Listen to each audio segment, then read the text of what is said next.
ada satu tren yang muncul di tempat kerja pada saat pandemi ini, dan itu ganggu banget.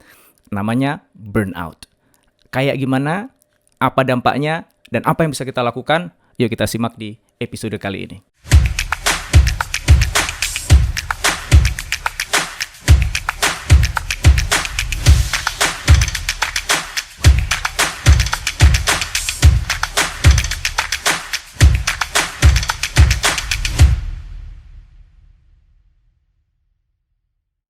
Glint, sebuah lembaga survei di bawah LinkedIn, melakukan survei kepada 700.000 karyawan dari industri yang berbeda-beda.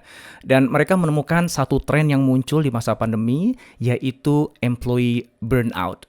Bahkan dalam rentang kurang dari 2 bulan, tepatnya bulan Maret sampai bulan April, jumlah orang atau employee yang burnout itu naik 2 kali lipat, dari 2,7% menjadi 5,4%. Nah, apa yang menyebabkan burnout ini?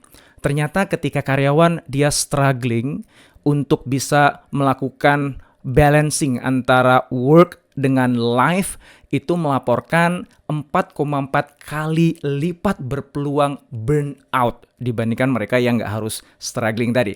Dan sementara ketika karyawan itu merasa overwhelmed, merasa terbebani dengan workload yang semakin banyak, melaporkan mereka ada 2,3 kali lipat lebih berpeluang untuk bisa burnout. Dan ternyata bukan hanya urusan kerjaan ataupun juga work-life balance yang menyebabkan burnout itu. Komunikasi juga mengakibatkan burnout. Ketika karyawan mengatakan bahwa atasannya itu bukan komunikator yang baik, ya, di masa pandemi ini, mereka ternyata ditemukan 2,7 kali lipat lebih berpeluang untuk burnout dibandingkan yang atasannya komunikator yang baik. Dan kemudian ketika perusahaan di mana mereka bekerja itu tidak mengkomunikasikan situasi yang ada di tengah krisis ini dengan baik pun, juga membuat mereka lebih berpeluang mengalami burnout, tepatnya 2,1 kali lipat lebih berpeluang.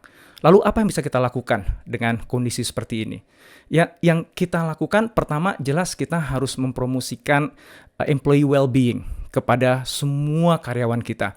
Kita perlu melakukan checking in dengan employee setiap saat untuk mengetahui situasi mereka, kondisi mereka. Dan kita juga perlu mendorong para leader, para manajer untuk melakukan percakapan yang informal lah dengan anggota timnya, ngecek gimana keadaan mereka, offering help, memudahkan pekerjaannya mereka. Dan tentu saja yang gak kalah pentingnya kaitannya dengan kerjaan, kita harus bisa melakukan prioritasi dengan baik, bahkan reprioritize. Ketika memang situasi berubah, permintaan juga bergerak, maka kita gak bisa stuck dengan prioritas yang sama terus-menerus, yang itu bisa jadi membuat stres karyawan kita. Oke, nah ini realitanya, bagaimana di tempat kerja Anda. Semoga nggak terlalu banyak yang burnout, tapi jangan pakai asumsi. Mendingan samperin langsung anak buah Anda, tim Anda, kemudian tanya gimana kabarnya mereka. Semoga semua baik-baik aja, dan kalaupun ternyata mereka mengatakan merasa burnout, ya Anda sudah tahu bagaimana cara untuk mitigasinya.